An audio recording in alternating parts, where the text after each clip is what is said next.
Welcome to another episode of Arakan on Fire. This is your host, Muhammad Noor. Today we are here to talk about the Rohingya issue, especially the flotilla that is moving from Malaysia towards Burma. Here we have Chego Azmi, President of MAPIM, to talk about this. So I welcome you in our Vision studio for being here. So first of all, to go into this, I would like to get some of your background, your introduction, what MAPIM does and how it works, so that before we go into flotilla and then the rest of the things. Thank you. Assalamu alaikum warahmatullah. MAPIM is the Malaysian Consultative Council of Islamic Organization. It is an umbrella organization. It has about 200 organizations working under this umbrella organization. We have been around for the last 15 years. We are doing a lot of advocacy and also humanitarian work as far as the issues of violence or catastrophe.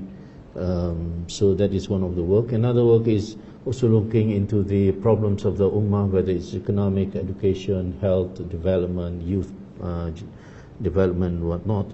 So basically it is focusing on education, welfare, humanitarian, and also some upliftment of the Islamic community around in Malaysia and also out of Malaysia. Great, thank you. And to tell our viewers, our Chego Azmi is very active when it comes to Rohingya issue. There's a lot of many demonstrations has been conducted, and many workshops been conducted, many conferences been conducted. So now on we talk about a recent issue since after 9 October. There's a lot of movement in Malaysia. So one of the movement that created or wave created by MAPIM as well. So now it's been delayed for a couple of weeks, I guess, flotilla to Burma, to Arakan. So would you explain how is it about and what is the next step? Yes, this idea was actually mooted in 2012 when there was this wave of killings in Burma, but we failed to get a ship at that time. So we sort of KIV'd the whole idea, but we started to go into Rakhine state, trying to do some food disbursement and some projects for the people, especially in Sittwe. And then it was like every other month we were going for this humanitarian mission. We were able to do that because I think we have been linking up with some other organization internationally, and we started to be able to get that permission to go in. Then 2016, as everybody knows about this, again a new wave of atrocities. Yes. We decided that we cannot wait any longer. We started to see that the government of Malaysia itself, the Prime Minister, has come out very strongly, and we approached him and said, we have this idea of this flotilla, please help. And he was like, say, this is a good idea, it is a humanitarian, it crosses all interests of ethnic and whatnot, but of course the Rohingya has been the victim. So we got this green light, and we started to scout for a ship, and we finally got it, but we were not able to confirm the ship when we started to aim at 10th of January to be the departure.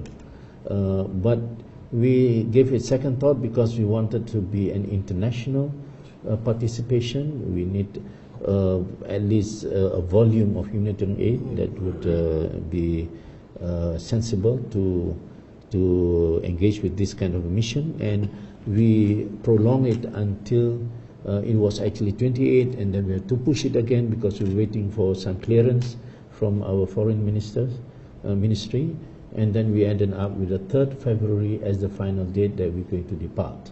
So this flotilla... So just to confirm, 3rd February? 3rd of February. Will depart. And that is on the day of Friday.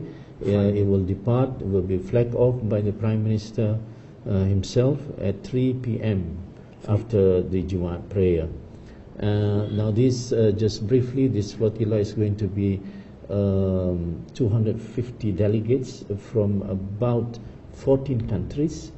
We will have something like 40 representatives coming from the NGOs. So it's both Malaysian NGOs and also international NGOs. So 40 NGOs from 14 countries, total of 240 delegates. We will be shipping 1,600 tons of humanitarian aid. This mission will take us about 18 days altogether. We will depart from Port Klang of Malaysia. We are given this green light to go to Yangon, and then we are asking to also disembark in Sittwe. It seems that Mang Dao is out of bound. There's a security zone. Then we will proceed to Teknaf, where there's already more than probably 40,000 of the Rohingya refugees over there. So this is the kind of mission that we are going to proceed. But when it comes to distributing the aid, especially to Yangon, there's of course it's been a track record has been proven by the Burmese government that whenever you send something to the Burmese government, it does not reach to Rohingya. Exactly. So how do you like to encounter that? If you hand over to Rangoon, I don't think so. The things will reach there. The aid. Exactly, that's what we are thinking also. There's a lot of this discussion. Our advance team went over to Yangon, met the ministers, and they were saying this is a condition. Out of gesture of respect, since you're going to give us, because they didn't want to deal with us, because they said we only deal with government, we don't deal with NGOs. But after saying to them that this is an earnest and this is a way of we telling to you that we are not going to war with you, we're going to help you.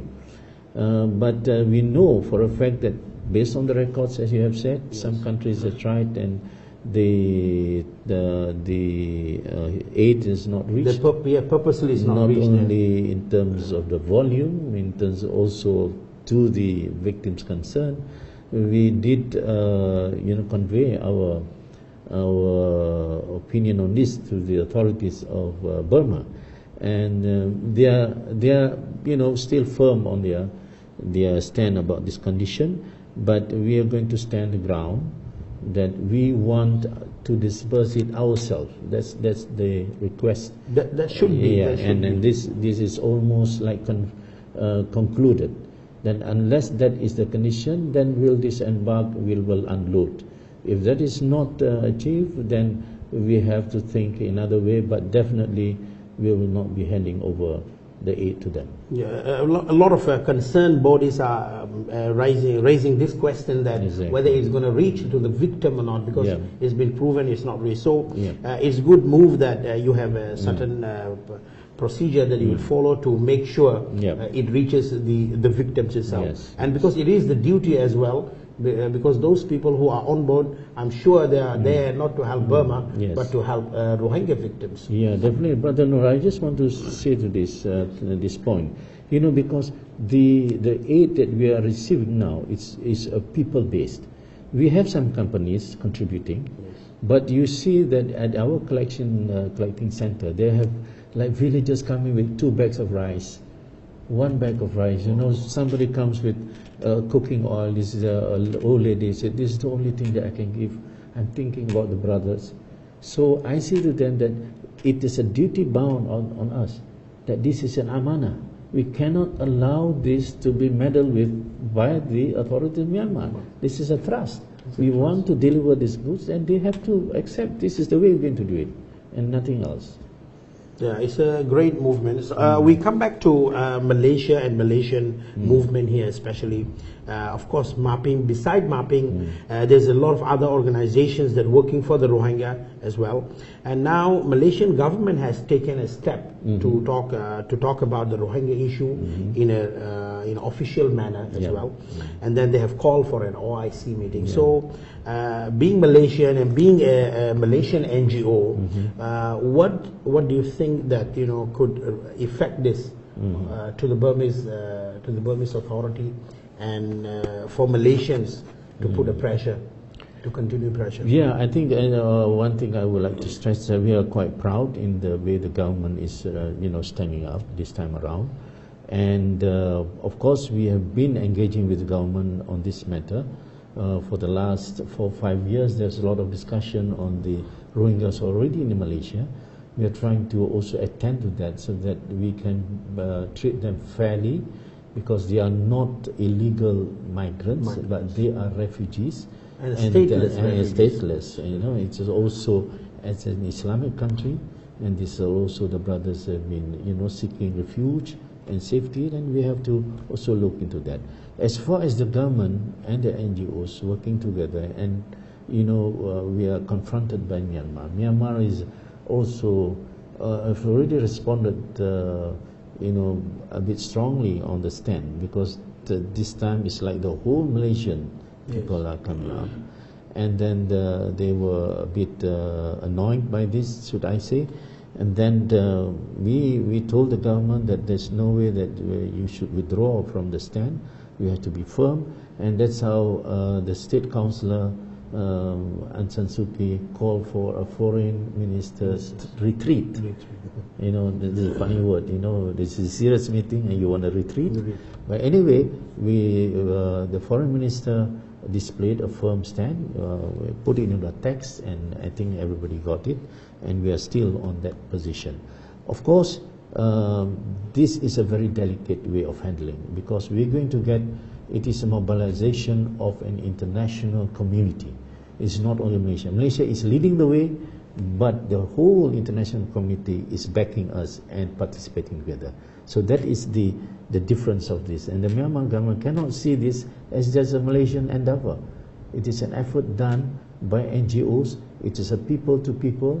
It is a people with the government, that, you know, this is an atrocity, this is a carnage that can never be accepted, and we cannot. It is right under our nose, it is our doorstep. I mean, we have been doing for the Gaza people, we are trying to help the Syrians, and this is our neighbor. And this is also affecting Malaysia and regional security. Yeah, it's spilling over. It's spilling over all this, the tensions. It's a very delicate corner of the world now. We have problems, and yet we are still quite intact as compared to the Middle East. The Middle East is very chaotic.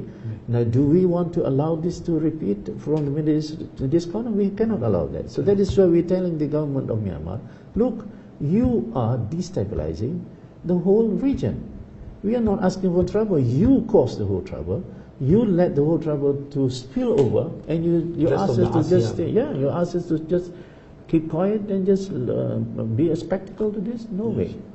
Another point that, as you mentioned just now about the Rohingyas in Malaysia here, of course there are a few issues they've been facing for long, especially when it comes to legality, education and healthcare. So is there any initiative taken by the NGOs or the government currently working to address this issue? Yes, definitely. Alhamdulillah, there are a lot of NGOs with us doing a lot of work, especially on the educational part. We have got several schools that have been run for at least 4 or 5 NGOs that are working together with MAPIM. We look into this educational thing. We are also talking to government to allow them to be, you know, to be enrolled into the government school. I mean, it's not going to, it is not going to lose anything. Malaysia is not going to lose anything. It's not a threat. We want these people, the children, to get education, and it's good also if they are educated, they are well informed, and if they ever come back to their own country, God willing, they can also, you know, reorganize their whole future. In a way, also helping the Rohingya to rebuild themselves. Yes, because the future lies on that. And we're also trying to do other things. For instance, the documenting of this Rohingya. We are talking to the government, saying that, you know, we can help. We are doing our mapping, trying to do a more detailed record of where are these people. Each of the cities we've got 26 cities, and we know for a fact that all of them are in this. Almost all the cities. Yes. And we're doing this recording and taking down, and we're going to help. And we're going to talk to the government and the UNHCR. Let's do it in a proper manner. Okay, when it's done, we're also looking at the health issues. A lot of them have can't pay for the health services that they have to get because of they have been treated as foreigners, and they are according to the act we've got the Hospital Fee Act, which was enacted about 3 years ago, that these people have to pay the same foreign rate, which is, there's no way that this they cannot afford it in the first they place. can't even get A decent meal. Also the livelihood. So we are talking to government, look, if we are able to establish a Rohingya health center services by MAPIM, a few around this country, get volunteer doctors, and people can help, and at least on some treatments they don't have to spend a lot, we can give it for free. But if there's some serious cases, then we have to talk to the hospital, how to waive the fee and help these people. So on that side. And the last one that we are doing also, we are talking to the our religious department, because they are not attending to the needs of religious things, like, for instance, marriage. Even if they are children, and things like burial things, because there are some misunderstandings among people that, these are, you are foreigners, you just want to do this thing, you do on your own. I say, no, look, they are our brothers. Let us try to arrange a proper marriage way, register them, Yes. So that will be much more better, and I think it's going to be better for Malaysia also, because they will be, okay, I for one believe that these people, if you ask them, most of them would want to go back, because they have the future there, they know that they can do it. Unless this is resolved, the citizenship right and everything, I think they sincerely would want to go back. So let us help them here, give them some hope of building their lives here. Then inshallah they do go back. Equip them up with their education, right. so that they can help themselves. Okay, I would and then about we are almost done with the interview. If you'd like to add a few others. Yeah, thank you, Brother Muhammad Noor.